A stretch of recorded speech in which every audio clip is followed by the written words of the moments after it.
आप देख रहे हैं आज का मुद्दा। मैं हूं प्रवीण तिवारी। चंडीगढ़ की एक दुकान में ऐसी सीसीटीवी फुटेज सामने आई है जो इंसानियत को शर्मसार करने के लिए काफी है। इसमें एक बुजुर्ग दंपत्ति को सरेआम बुरी तरह से पीटते देखा गया है। एक युवक इन दोनों को पीट रहा है। सरे बाजार बुजुर्ग दंपत्ति की एक युवक पिटाई करता रहा। लोग तमाशबीन बने देखते रहे। बुजुर्ग दंपत्ति को बचाने के लिए कोई सामने नहीं आया। मारपीट में पति के हाथ पर गंभीर चोटें आई, जबकि वृद्ध महिला का दांत टूट गया। बुजुर्ग दंपत्ति की पिटाई करने वाला कोई और नहीं, उनका अपना पड़ोसी था। पुलिस ने आरोपी को गिरफ्तार कर लिया है।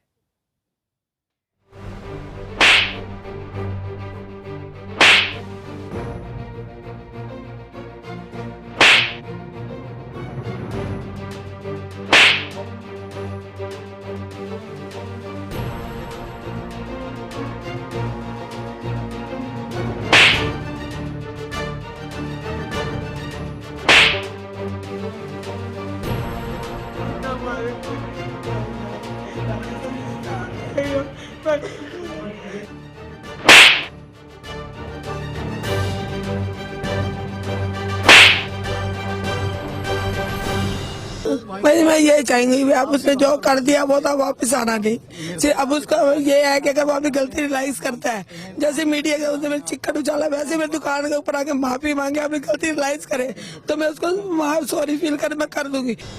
ये तस्वीरें चंडीगढ़ की हैं, सेक्टर 18 के बूथ नंबर 20 की, यानी मोबाइल की दुकान की। दुकान के सीसीटीवी कैमरे में कैद ये तस्वीरें रोंगटे खड़े कर देने वाली हैं। ये तस्वीरें इंसानियत को शर्मसार भी करती हैं। बुजुर्गों को लेकर बदल रहे नजरिए और मनमौजी और लफंगई करने वाले युवाओं के बदलते मिजाज को बेनकाब करने वाली हैं। बुजुर्ग दंपत्ति पर चाहे कुछ भी आरोप लगाए जा रहे हों, पर मारपीट की इन तस्वीरों को किसी भी हाल में जायज नहीं ठहराया जा सकता। ये दोनों बुजुर्ग पति पत्नी हैं, जोगिंदर पाल और संतोष। मोबाइल फोन की ये दुकान इन्हीं की है और बदमिजाज और बदतमीजी पर उतारू ये शख्स इनका पड़ोसी है, राजीव। इंसानियत को शर्मसार करने वाली इन तस्वीरों को अब हम सिलसिलेवार तरीके से आपको दिखाते हैं। सीसीटीवी में कैद तस्वीरों में सबसे पहले राजीव बुजुर्ग महिला संतोष को धक्का देता नजर आता है। धक्का देने के फौरन बाद वो संतोष को पहला थप्पड़ जड़ता है। अपनी पत्नी को पिटता देख बुजुर्ग पति जोगिंदर उसे बचाने आता है। इस बार युवक का गुस्सा पति पर फूटता है और दूसरा थप्पड़ उन्हें लगाता है। दूसरे के बाद तीसरा और चौथे की नौबत आए उससे पहले जोगिंदर दुकान में घुस जाते हैं, लेकिन बेशर्मी की हर हदों को पार करने की ठान चुका ये शख्स संतोष पर ही टूट पड़ता है और चौथा थप्पड़ उन्हें लगा बैठता है। इसके बाद संतोष को दुकान के बाहर की तरफ जबरन खींचने की कोशिश होती है। बदतमीजी पर उतारू शख्स उन्हें धक्का देता है। इस दौरान मारपीट से घबराए बुजुर्ग किसी का फोन नंबर मिलाने की कोशिश करते हैं। इस बीच मौके पर शुरुआत में नजर आने वाला शख्स फिर नजर आता है। ये वो शख्स है जिसकी नजरों के सामने बुजुर्ग दंपत्ति की पिटाई होती रही और वो चुपचाप देखता रहा।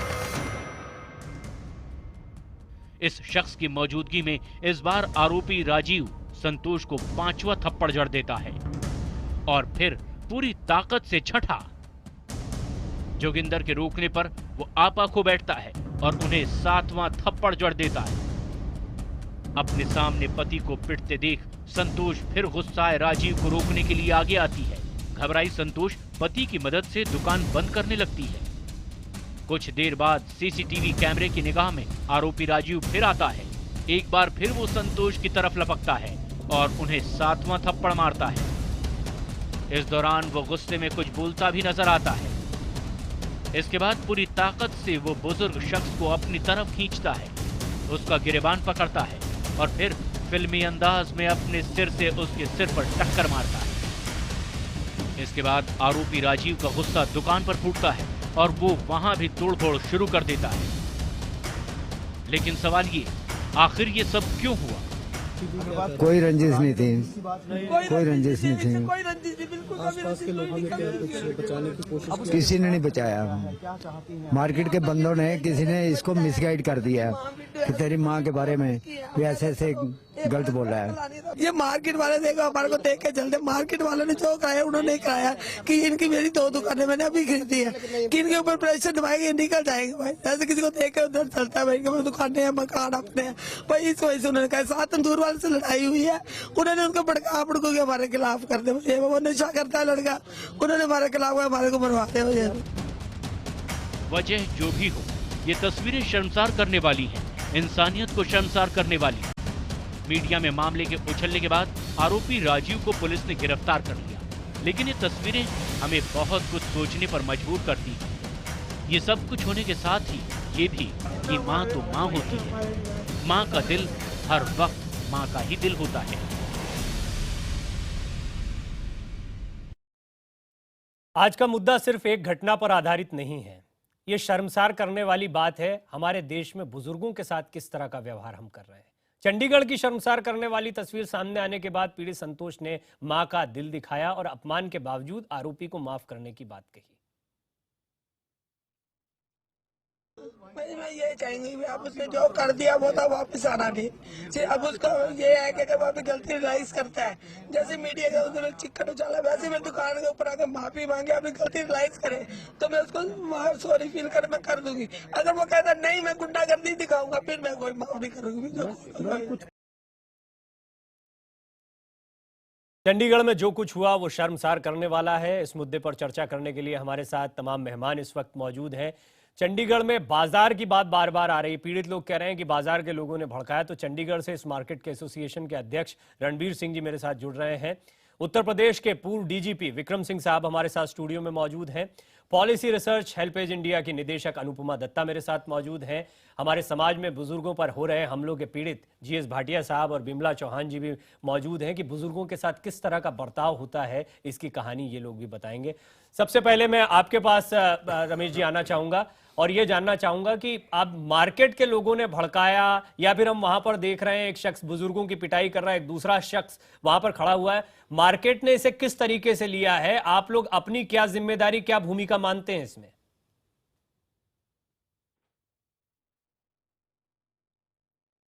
कुछ प्रॉब्लम। रणबीर जी, आप मेरी आवाज सुन पा रहे हैं? ये सवाल आपसे है। हाँ जी बताइए, आवाज नहीं आ रही। रणबीर जी, मेरा सवाल यह है कि मार्केट के बारे में बुजुर्ग दंपत्ति का कहना है यहां के लोगों ने भड़काया। चलिए, वो जो कह रहे हैं वो अपनी जगह है, लेकिन यहां पर एक शख्स 2 बुजुर्गों को मार रहा है। मार्केट के कुछ लोग मौजूद हैं, एक शख्स सीसीटीवी फुटेज में भी दिखाई दे रहा है। मार्केट की कितनी जिम्मेदारी मानते हैं इस बुजुर्ग की, ये जो हालत हुई या ये जो तस्वीरें शर्मनाक हमारे सामने आई है इसमें? मार्केट की पूरी जिम्मेवारी है जनाब, आप प्रवीण जी, मार्केट की पूरी जिम्मेवारी बनती है। लेकिन ये हादसा 10 बजे के बाद हुआ है, क्योंकि 10 बजे के बाद लोग अपनी दुकानें 9 साढ़े 9:15 बजे तक दुकानें बंद करके लोग अपने घरों में चले जाते हैं। और ये हादसा उस टाइम हुआ है, उस टाइम ये कोई भी लोग जो है नहीं थे। और ढाबे वाले जो ढाबा अपना चलाते हैं, उस ढाबे के अंदर लोग खाना खाने वाले लोग आते हैं। उस टाइम हमारे मार्केट के आदमी 1-2 होता है और ये लोग जो है 10-11 बजे तक हम अपनी दुकान खोल के रखते हैं, क्योंकि इनकी रिचार्ज की दुकान है। और ये जो हादसा हुआ है ये मुझे भी सुबह आने के बाद ही पता लगा, जो सीसीटीवी कैमरे की फुटेज में आया गया है। मैं इसकी बड़ी निंदा करता हूं, ऐसा नहीं होना चाहिए मार्केट के अंदर। पर ये हादसा हुआ है उसके लिए मैं बड़ा शर्मसार हूं। तो ये जो हुआ है ये नहीं होना चाहिए था। विक्रम सिंह जी, अभी ये तस्वीरें हमारे सामने हैं और वाकई बहुत शर्मसार करने वाली ये तस्वीरें हैं। बुजुर्गों पर इस तरह के हमले, वो उन्हें कमजोर तो माना ही जाता है, वो कमजोर कुछ हो भी जाते हैं, लेकिन उन पर इस तरह के जब हमले होते हैं तो इसका जिम्मेदार हम किसे माने? अभी आपने देखा मार्केट एसोसिएशन कह रही बहुत शर्मसार करने वाली घटना है, हम भी शर्मिंदा है, जिम्मेदार हम किसको माने? प्रवीण जी, सबसे पहले कानून सर्वविदित है कि हम अपनी और दूसरे की जान और माल की हिफाजत के लिए धारा 96 से लेकर 106 आईपीसी में हमें अख्तियार है कि वांछित बल प्रयोग करके इनको निष्क्रिय कर देते हैं।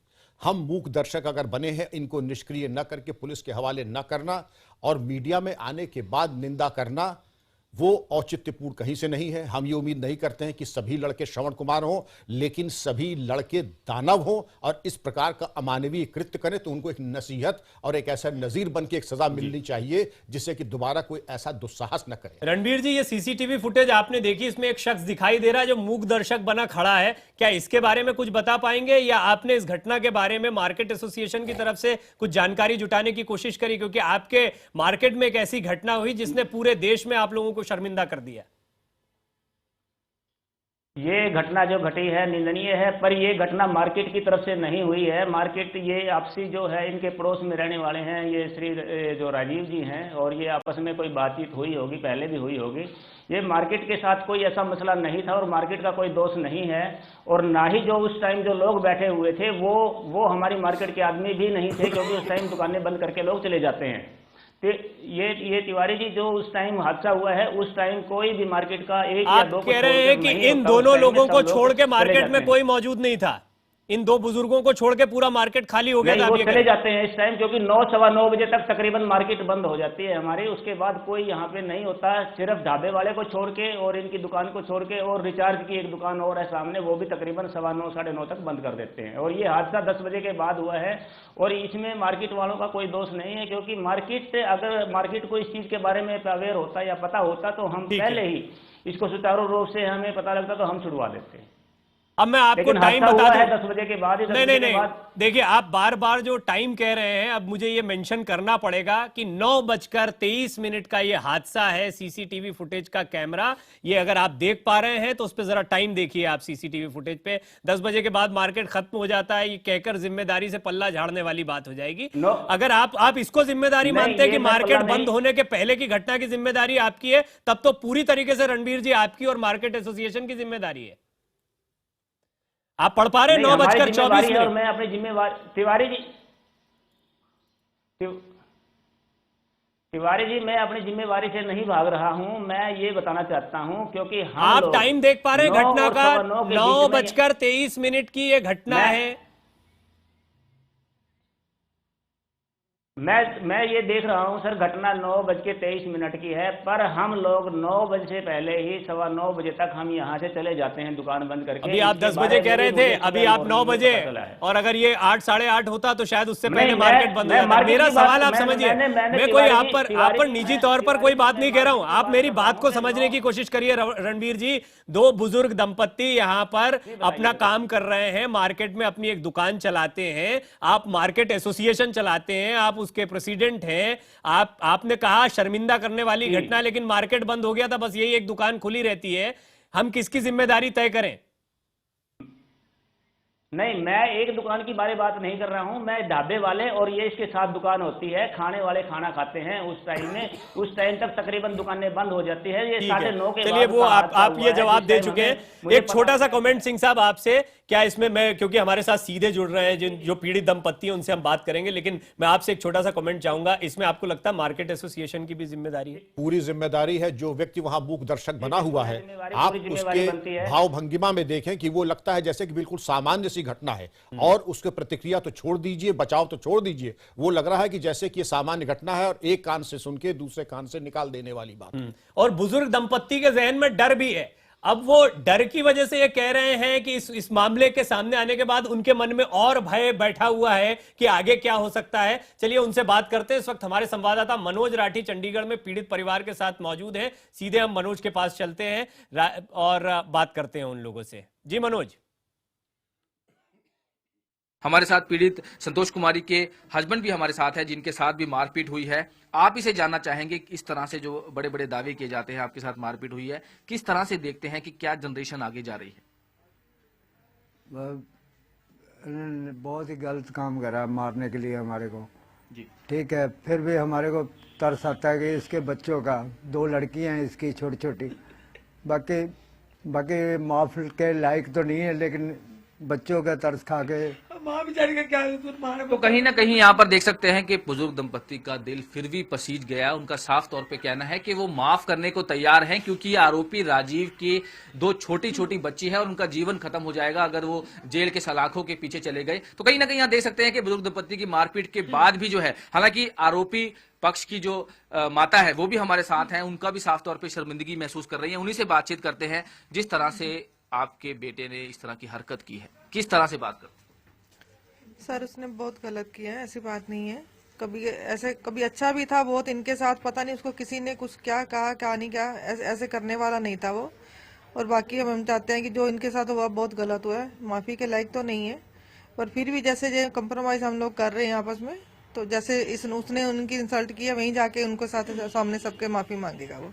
तो बिल्कुल कहीं ना कहीं यहाँ पर साफ तौर पे आरोपी जो राजीव है उनकी माता ने साफ तौर पे यहाँ पे कहा है, लेकिन कहीं ना कहीं यहाँ पर एक सवाल उठता है कि आखिर क्यों जिस तरह से ये मामला सामने आया है, कहीं ना कहीं यहाँ पर मलाल जरूर है। जिस तरह से पीड़ित पक्ष अभी भी कहीं ना कहीं इस चीज को लेकर साफ तौर पर उनको मलाल है या उनको दुख है कि उनके साथ इस तरह से जो है यहाँ पर मामला सामने आया है अभी भी। हालांकि उन्हीं से जानते हैं। जिस तरह से माता जी अगर बात करते, अब आप क्या चाहते हैं कि आप कार्रवाई से खुश हैं या किस तरह से आप चाहते हैं? भाई जब कार्रवाई क्या, उसके छोटे छोटे 2 लड़कियों को देख के तरस आ रहा है, उसकी जनानी उसकी माँ को देख के तरस आ रहा है। अब उसने तो गलती कर दी, अब उसने जो करके मैं ही वैसा करूंगी तो भगवान क्या देखेगा जी। इस वजह से मैं उससे कोई कार्रवाई नहीं चाहती बस। तो बिल्कुल कहीं ना कहीं यहाँ पर देखिए साफ तौर पर यहाँ पर देखने को आया है कि कहीं ना कहीं दिल जरूर पसीज गया है माँ बाप का। उनका साफ तौर पे कहना है कि वो नहीं चाहते कार्रवाई, हालांकि वो एक शर्मनाक जरूर घटना हुई है, जो मारपीट हुई है कोई माफी के लायक नहीं है, लेकिन उसका जीवन बर्बाद ना हो, जेल की सलाखों में वो ना जाए, जिंदगी ना बिताए। इसीलिए वो चाहते हैं कि वो कॉम्प्रो करे और वो माफी मांगे और उसको माफ कर दीजिए। जो है आरोपी पक्ष और पीड़ित पक्ष जो है दोनों यहाँ पर गले मिले आपस में, और जो भी जो इनका यहाँ पर साफ तौर पर जो हुआ है इनके साथ शर्मनाक घटना जो हुई है वो उस पर जो है यहाँ पर आगे से किसी के साथ ऐसा ना हो। हालांकि जरूर ये माफी लायक नहीं है, लेकिन कहीं ना कहीं यहाँ पर जो पीड़ित पक्ष साफ तौर पे कहना है, हालांकि उनका दिल जरूर पसीज गया है, लेकिन कहीं ना कहीं दिल में जरूर मलाल है कि इस तरह की उनके साथ हुआ है। आप देख सकते हैं कि अभी भी संतोष कुमारी का रो के बुरा हाल है, क्योंकि जो उनके साथ हुआ है पूरी मार्केट के सामने जो उनके साथ हुआ है, जो उनकी इंसल्ट अगर हम कहें, उनकी बेइज्जती, क्योंकि बुजुर्ग दंपत्ति थी, दोनों के साथ मारपीट की गई। हालांकि किसी के भी दबाव में आकर, हालांकि जिन्होंने जैसे इन्होंने कहा कि मार्केट वाले जो है उनकी उस पर आकर जो है आरोपी राजीव ने जो है इनके साथ मारपीट की। और ये एक्चुअली जैसा मैंने शुरुआत में कहा कि सिर्फ एक घटना की बात नहीं। मेरे साथ जीएस भाटिया साहब और बिमला जी भी मौजूद हैं। भाटिया साहब, मैं चाहूंगा पहले आप बताएं आपके साथ क्या हुआ, कहाँ रहते हैं आप और बुजुर्गों की क्या हालत है। अभी ये तस्वीरें देख के क्या आपको अपनी कहानी भी याद बुजुर्गों की हालत बहुत खस्ता है। वो अकेला रह नहीं सकते, क्यों? बच्चों से मार खाकर वो नहीं रह सकते अलग, इसलिए हम लोग जो है आश्रम में रहते हैं।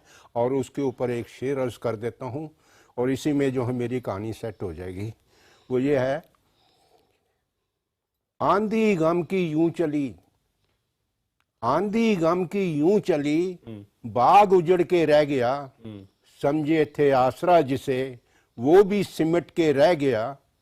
राकेश जैन, परवेज जैन जैसे बेटे ने हमें संभाल कर दोबारा जीना सिखा दिया। ये हमारे बेटे भी हैं, हमारे सरताज भी हैं, हमारे ट्रस्टी भी हैं और हमारे भगवान भी हैं। ये हम सुबह उठते ही इन बच्चों के चरण स्पर्श करते हैं। अगर ऐसे बच्चे अगर हमारे बुजुर्गों के होते तो शायद आज आपके अपने बच्चों ने क्या किया आपके साथ? हमारे बच्चों ने इतना कुछ कर दिया जो कि इस शेर में मैंने बयान कर दिया। बिमला जी, आपके साथ क्या हुआ? मेरे साथ बस मेरे 2 बेटे हैं, 5 बच्चे हैं आपके। मैं दर्शकों को बता दूं, 2 जी। बेटे हैं, 3 बेटियां हैं। हाँ इसके जी। बावजूद आप एक आश्रम में रहती हैं। जी हाँ, वो ऐसा हुआ कि 2 बेटे हैं तो यही कहा जाता है कि भाई 6 महीने उसके पास रहो, 6 महीने उसके पास रहो। लेकिन माँ बाप 5 बच्चों को पाल सकते हैं, तो क्या बच्चे 2 माँ बाप को नहीं पाल सकते? मेरे हस्बैंड इस दुनिया में नहीं है, उन्हें ब्रेन कैंसर हो गया था, और जब उन तक वो जिंदा रहे हम एक दूसरे से अपने दिल की बात शेयर करके अपने आप को शांत करते थे। लेकिन जब वो नहीं रहे और फिर यही बात हुई, तब आपके लिए बहुत मुश्किल हो गया कि कैसे जिंदगी को आगे बढ़ाएं। जी हाँ, फिर और अभी मैं दावे से कह सकता हूं सिंह साहब कि अभी जब दर्शक देख रहे हैं तो कई ऐसे लोग हैं जो सीधे सीधे अपनी कहानी को, अपनी जिंदगी को कनेक्ट कर रहे होंगे। मुझे लगता है अनुराधा जी आप थोड़ा इस अनुपमा जी आप इस पे थोड़ा सा रोशनी डालेंगी, क्योंकि ऐसे कई मामले आपके सामने आते हैं। ये क्यों है बुजुर्गों की ऐसी हालत, क्या वजह है? लाइबिलिटी से डरते हैं बच्चे, या बच्चे बड़े होकर माँ बाप को भूल जाते हैं, क्या वजह क्या है? वजह तो बहुत सारी हो सकती हैं, लेकिन जो ज़्यादातर हमने देखा वो ये कि मॉरल वैल्यूज़ में एक तो डिग्रेडेशन है। जैसे आप देख रहे हैं ये युवक बिल्कुल क्रिमिनल की तरह एक्ट कर रहा है। He is actually beating them. उसके ऐसा नहीं है कि वो on the spot of the moment उसने झगड़ा कर लिया, वो सोच के आया था कि इनको मारेगा और मार के वो चला गया। एंड मुझे इस बात से इत्तेफाक नहीं है जो यहाँ लोग कह रहे हैं कि आप इसको माफ़ कर दीजिए, इसके बच्चे हैं या ये वो, क्योंकि इससे दूसरे लोगों की हिम्मत बढ़ती है। इससे अगर आप उसको या तो उसको सोशली आप उसको, या तो जो मार्केट एसोसिएशन है वो, मैं पूछना चाहती हूँ कि वो क्या एक्शन लेंगे। ठीक है, उन्होंने एक कहा फाइनल कमेंट आपका ही चाहूंगा रणवीर जी, क्या एक्शन आप लेंगे इस शख्स के खिलाफ मार्केट एसोसिएशन की तरफ से अगर माफ कर भी दिया जाता है? और इसके बारे में जो है ये एक इम्पॉर्टेंट बात है कि बुजुर्गों के साथ उनके अपने बच्चे या दूसरे इस तरह के भटके हुए युवा जो बर्ताव कर रहे हैं वो अपनी जगह है। समाज के वो लोग जो अपने आप को प्रबुद्ध मानते हैं, जिन्हें लगता है कि वो समाज को सही दिशा में ले जा सकते हैं, या जिन्हें लगता है कि वो ऐसे खराब लोगों की जमात में शामिल नहीं है, वो समाज के इन बुजुर्गों के लिए क्या करते हैं, ये ज्यादा महत्वपूर्ण बात है। हम उम्मीद करते हैं कि इस बातचीत में सबसे महत्वपूर्ण ये बात निकल कर आए। आप कह रहे हैं कि आपके मार्केट में आगे से ऐसी कोई घटना नहीं होगी। मैं कहता हूं कि यहां पर जितने दर्शक अभी देख रहे हैं वो अपने आसपास, अगर वो उन्हें लगता है कि वो इस मारपीट करने वाले युवक की तरह नहीं है, तो वो अपने आसपास रहने वाले बुजुर्गों की रक्षा के लिए क्या करते हैं, ये बहुत महत्वपूर्ण रहेगा। जो बच्चे अपने माता पिता के साथ ऐसा व्यवहार कर रहे हैं जैसे बिमला जी के साथ हुआ है, भाटिया साहब के साथ हुआ है, दूसरे बच्चे क्या व्यवहार करते हैं, क्या सबक लेते हैं, ऐसे लोगों को किस नजरिए से देखते हैं, ये हम आप पर छोड़ते हैं। आज का मुद्दा में इस विषय पर बातचीत यहीं खत्म करते हैं। आप सभी मेहमानों का बहुत बहुत शुक्रिया जी। कहना चाहूंगी कि जब मैंने घर छोड़ा तो मेरे को कुछ नहीं दिख रहा था, लेकिन जब मुझे किसी ने बताया कि घरौंदा आश्रम है तो मैं वहाँ जैसा कि अभी भाटिया साहब ने बताया कि जो घरौंदा आश्रम है उसने आपको जगह दी, और हम वाकई इसके लिए अप्रिशिएट करते हैं इस प्रयास को। बहुत शुक्रिया आप सभी लोगों का।